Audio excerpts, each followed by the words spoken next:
मीराबाई कबीर जी के पास जाती हैं और कहती हैं, महात्मा जी आज्ञा हो तो मैं शंका समाधान चाहती हूँ।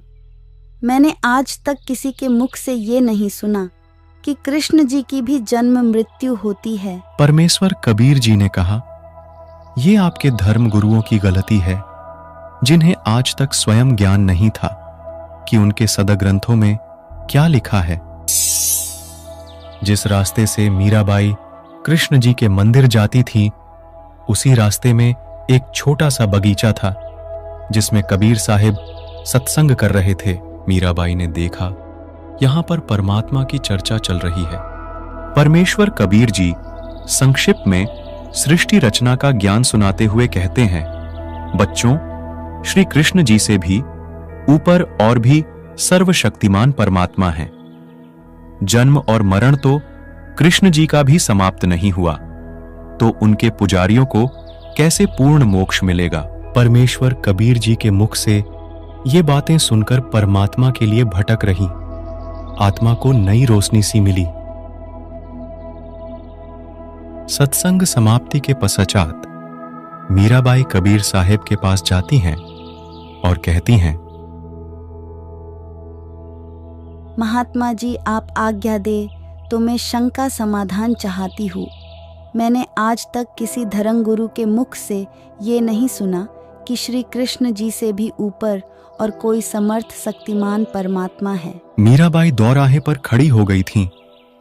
उन्हें समझ नहीं आ रहा था कि किनकी बातों पर विश्वास किया जाए। महात्मा जी मैं मानती हूँ कि साधु संत झूठ नहीं बोलते। मुझे पूर्ण मोक्ष की चाह है। कृपया करके मेरी शंका का समाधान करें।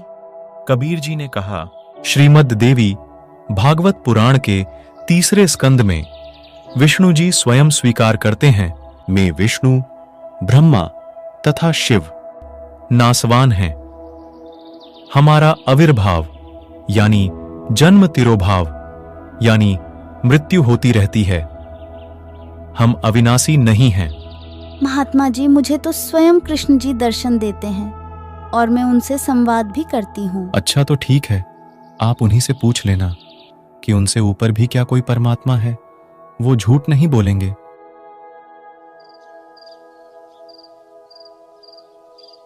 मीराबाई रात्रि के समय श्री कृष्ण जी का आवाहन करती हैं।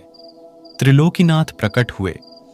मीराबाई ने अपनी शंका का समाधान के लिए निवेदन किया, हे प्रभु, क्या आपसे ऊपर भी कोई परमात्मा है? परमात्मा तो हैं, लेकिन वो किसी को दर्शन नहीं देते। हमने खूब समाधि व साधना करके देख लिया है। मीराबाई ने कृष्ण जी से फिर प्रश्न किया कि क्या आप जीव का जन्म और मरण समाप्त कर सकते हैं? श्री कृष्ण जी ने मीराबाई से कहा कि ये तो असंभव है। जीव की जितनी अवधि होती है वह उतना ही जीता है, उससे ज्यादा एक श्वास भी वह नहीं ले सकता। मीराबाई को याद आया कि बगीचे में मिले संत जी ने उन्हें बताया था कि श्री कृष्ण जी से भी ऊपर भी एक और परमात्मा है। साथ ही उन्होंने ये भी कहा था कि मेरे पास वो मंत्र हैं जिनके जाप से जीव की आयु भी बढ़ सकती है। मीराबाई ने कृष्ण जी को बताया कि उन्हें बगीचे में एक साधु मिले थे और उन्होंने बताया था कि उनके पास ऐसे मंत्र हैं जिनके जाप से साधक सदा के लिए जन्म मरण से मुक्त हो जाता है। मुझे जितना ज्ञान था मैंने आपको बता दिया। आप उन संत की शरण में जाकर अपना कल्याण कराइए।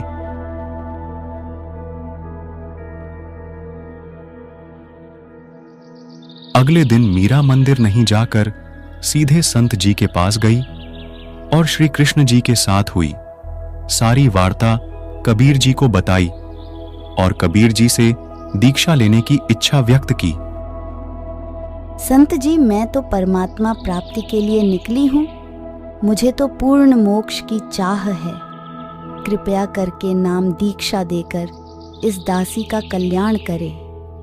वो देखो, सामने बैठे रविदास जी नाम दीक्षा देने के अधिकारी हैं।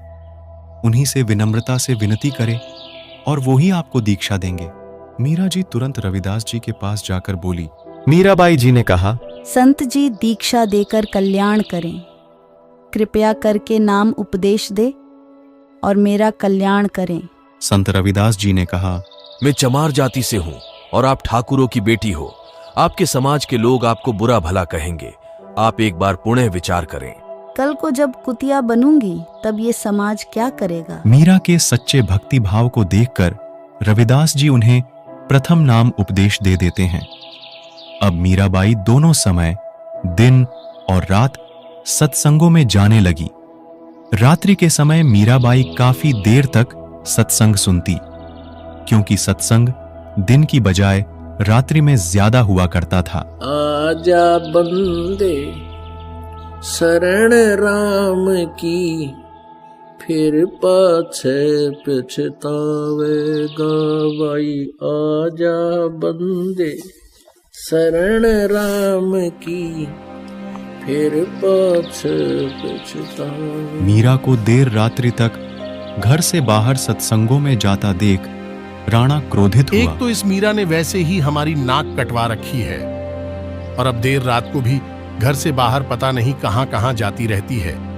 आने दो इसको। मीरा का देवर मीरा के भक्ति मार्ग में रुकावट था। एक तो तुमने पूरे ठाकुर समाज में हमारी नाक कटवा रखी है, हमारी कहीं इज्जत नहीं रह गई है। सभी लोग ना जाने क्या क्या बातें बनाते हैं। तुम इतनी रात्रि को उन संतों के पास क्या करने जाती हो?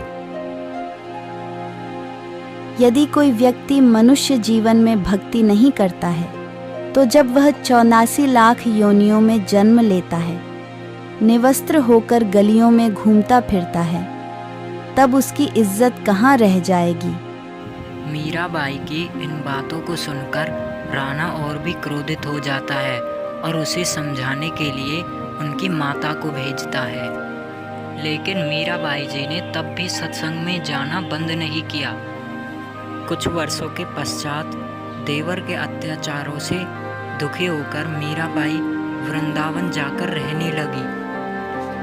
वृंदावन में मीराबाई को कबीर परमात्मा एक साधु के रूप में मिले और उन्हें बताया कि अभी तो आगे की पढ़ाई शेष है, यानी कि प्रथम नाम के उपदेश से मोक्ष नहीं होगा। कबीर परमात्मा ने मीराबाई को सतनाम दिया। फिर मीराबाई को कबीर परमात्मा ने वही रूप दिखाया जिसमें वह रविदास जी के साथ उन्हें मिले थे। दर्शकों, अब आप सोच रहे होंगे कि कबीर जी भी तो यहाँ पर जन्म लेकर आए थे, उनकी भी तो मृत्यु हुई थी, आप उनको परमात्मा कैसे सिद्ध कर सकते हो? तो इसी के लिए हाँ देखिए हमारी आगे की वीडियो। इसमें हम आपको बताएंगे कि कौन थे कबीर साहब और वो कैसे अपने निज धाम सतलोक गए थे। पाथर पूजे हरि मिले तो मैं पूजू पहाड़, ताते वो चक्की भली पीस खाए संसार। काकर पाथर जोड़कर मस्जिद लई बनाए, तापर मुल्ला बांग दे क्या बहरा हुआ खुदाए।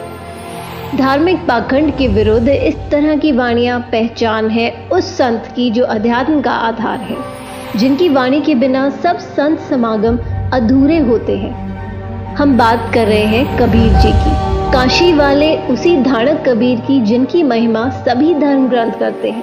कबीर जी ने हर प्रकार के धार्मिक सामाजिक पाखंड का अपनी मार्मिक वाणियों द्वारा घोर विरोध किया और हमें एक नई दिशा व सद्ज्ञान देने का अटल प्रयास किया। वेद पढ़े पर भेद न जाने, बाँचे पुराण 18, पत्थर की पूजा करें भूल गए सिरजनहारा। कबीर गला काट बिस्मिल करें, वे काफिर बेबूजम, औरा काफिर बता वही अपना कुफर न सूजम। इसी तरह जात पात के ऊपर भी कबीर जी ने अपनी अमर वाणी बोली है। काहे को कीजे पांडे छूत विचार, छूत ही ते उपजा सब संसार। हमरे कैसे लोहू तुमरे कैसे दूत, तुम कैसे ब्राह्मण पांडे हम कैसे सूत। कबीर जी इस तरह की वाणी सुनाते ही रहे और यही संदेश सुनाते सुनाते अपने सतलोक में सह शरीर चले गए। और कबीर साहिब जी जाते जाते भी 120 वर्ष की आयु में ऐसी भ्रांति को दूर कर गए जो उस समय पंडितों ने फैला रखी थी। काशी के तो पंडित कूके मगर मरो न कोय, वातो पृथ्वी सूची नाही, त्रिशंख पड़ा बिलाए। उस समय हिंदू धर्म गुरुओं पंडितों ने एक प्रथा बना रखी थी कि जो व्यक्ति काशी में प्राण त्यागता है उसे स्वर्ग प्राप्त होता है, तथा जो मगहर में मृत्यु को प्राप्त होता है वो गधा बनता है। कारण यह बताया जाता था कि मगहर नगर शिव के श्राप से श्रापित है। वहां की आमी नदी भी शिव जी के श्राप से सूख गई थी। यह धर्म गुरुओं का मनमाना आचरण बताते हुए पूर्ण परमात्मा कबीर साहिब जी कहते हैं, भूमि भरोसे बूढ़ ही कल्पत है दहुदीन, सबका सदगुरु कुल धनी मगहर बये ल्योलीन।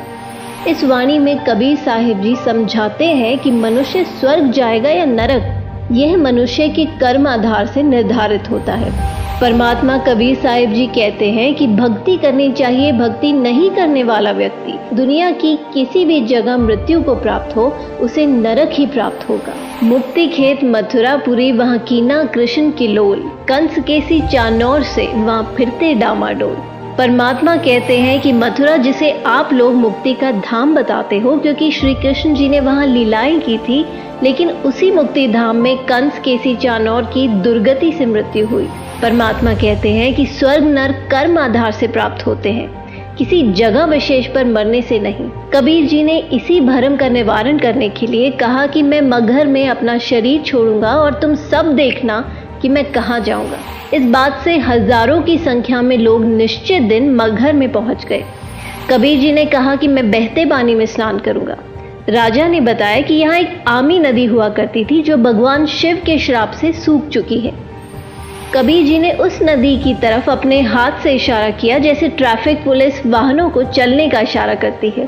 इशारा करते ही थोड़ी दूरी पर एक बम फटने जैसी आवाज आई और नदी पानी से भरकर चल पड़ी।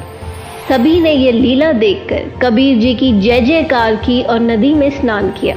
कबीर परमात्मा की लीला का आज भी जीवित प्रमाण है और आज भी आमी नदी में पानी बह रहा है।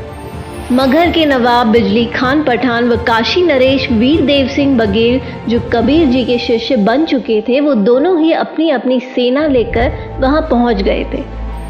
स्नान करने के बाद कबीर जी ने उनसे पूछा कि सेना किस लिए लाए हो। दोनों राजाओं ने गर्दन नीची कर ली।